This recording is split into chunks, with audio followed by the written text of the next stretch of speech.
Welcome back to Virtual Vikings Game Plan. The regular season is right around the corner.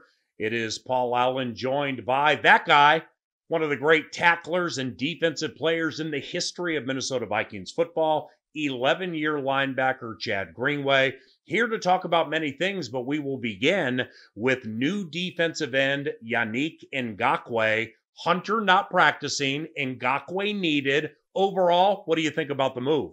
Yeah, well, I'm obviously concerned about Daniil. Let's start with that. I mean, I think we all are as Vikings fans and former teammate. Hopefully he's not serious. Obviously, with this weird COVID bit, we'd have no idea what's actually going on. Nothing being reported at the moment. But Ngakoue, I mean, it's kind of hard to describe how good we're going to be at the end if Daniil Hunter's healthy. The talent he's bringing in and his production level at such a young age, you're talking about two players under 26, whatever they are, that are two of the most talented dudes in the league. And now you're going to have them bookended. So now you get a lot of depth. We were worried about the depth.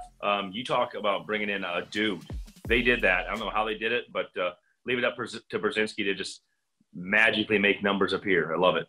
Now, the defensive line coach and co-defensive coordinator Andre Patterson lauded as being one of the, if not the very best in the NFL for many years. And don't you think, Chad, when you have Hunter and or Ngakoue, gifted with unbelievable athletic skills, you know what they can do. But when it comes to the secondary type guys like Ifeadi Odenigbo, Jaleel Johnson, Armani Watt, Shamar Stephen, so on, Andre's really good at getting the best out of guys like that. How does he do it? He's the most relatable coach I've ever been around, as far as like he gets it. He gets what the players go through. He's not a player's coach, but he gets what players need and want. And he gets the most out of them because he demands a lot, but man, does he respect his players. And they love and adore him. You've seen that over the years of being around him. I mean, those guys love him.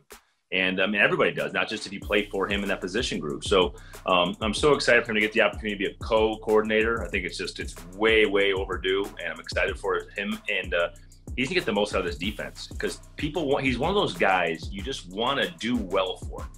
He's like your dad figure. You want to impress him. You want him to be happy with how you performed. And I think that's what he does. And what he's really good at is finding crafty ways to give guys opportunities on a spot, right? On a 2nd and 8, on a 3rd and 4. He's going to find guys opportunities to make plays.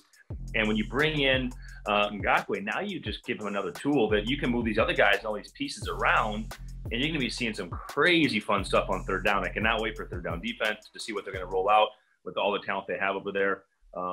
You know, with the ability we have and the ability of our staff, I'm tremendously excited to hear this piped-in crowd noise on 3rd and 6. Away we go. Now, you being a linebacker who played with Eric Hendricks and Anthony Barr, Michael Pierce, Linval Joseph's nose tackle replacement, opted out due to asthmatic conditions. So we'll watch Jaleel Johnson, Armon Watts, and the defensive tackles keep bodies off linebackers. So Linval gone, Pierce opts out.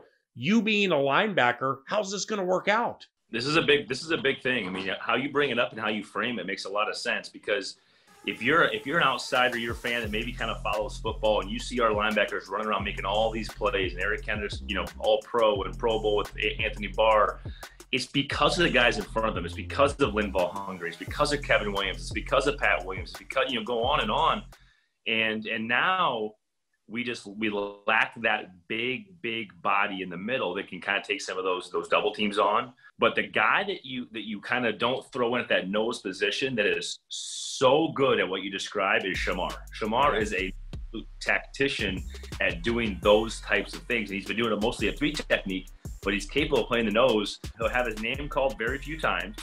But when you go through a game film and you watch what Shamar how he plays and how he does things, he is one of the highest graded out players every week. Look for that name to get a lot of PT, maybe moving around the line. But yeah, it's a big spot. I mean, with Pierce opting out, it was kind of news, a month, 6 weeks ago, but it wasn't as big as I think it needed to be, because we would take Linval Hungry back, yesterday.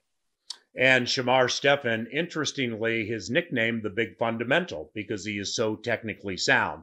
Now, when you have safeties like Harrison Smith and Anthony Harris, arguably the best safeties duo in the NFL. Great drop for Aaron from his back foot. It's intercepted by Anthony Johnny Harris. What non-obvious, Chad, can you do with high-end safeties that maybe A-Rod and other teams don't see coming? I don't think it's even arguably. I think they are the best tandem in safety without question. I mean, these guys are two of the most talented guys. The thing that separates really good high-end safeties like our guys from everybody else is physically you have to have a minimum, right? To be a high-level safety, you got to be a freak athlete.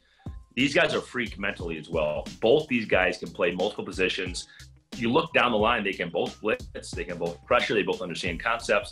What I like to see is when you get to these high performance passing situations, third downs, these tight ends these days are different. Running backs at the back end, you get some of these really good guys at the back end. If you look at Kendricks, Barr, Harris, Smith, they're almost all four interchangeable in some ways because their linebackers can cover so well. So now you can get super creative at the line of scrimmage with who's covering, who's pressuring. You could drop Eric into the middle. You can do whatever you want. I mean, it's going to be fun to watch what they do. Chad Greenway, given this is the final time we will have you on virtual Vikings game plan before the season opener against the Green Bay Packers, and you played Aaron Rodgers as frequently as you did, what are some keys to putting Aaron on a bad game? Oh, my goodness. Well, control the football. The biggest thing is control the ball. Can we run the football against this team, which we've typically had some issues running the ball against in Green Bay? Can we control the ball? Anytime you can get him to step into the pocket without leaving the pocket. We talk about A-Rod every time we play him. Keep him contained and make him throw from a well. Now, can he make those throws? Of course. Can he make freakish throws, on a dime 30 yards down the field with somebody in his face? Yes. But where he daggers you and he kills and he keeps drives going and he daggers games outside the pocket. We've seen it how many times? Can we find a way to contain him, pressure him up the middle, force him to step up, and then let our big guys make the play? I mean, these defensive ends are going to be just humming off the outside. This season, to me, and the success of it depends on these first 4 games. It is so huge. You go off to a fast start in this super tough schedule. But let's be honest, we're going 11-5. I mean, we pretty much have that pegged. I said that 2 months ago, and I'm sticking with it. And that's awesome because our theme is predictions today. Thank you very much, Chad Greenway. Love it.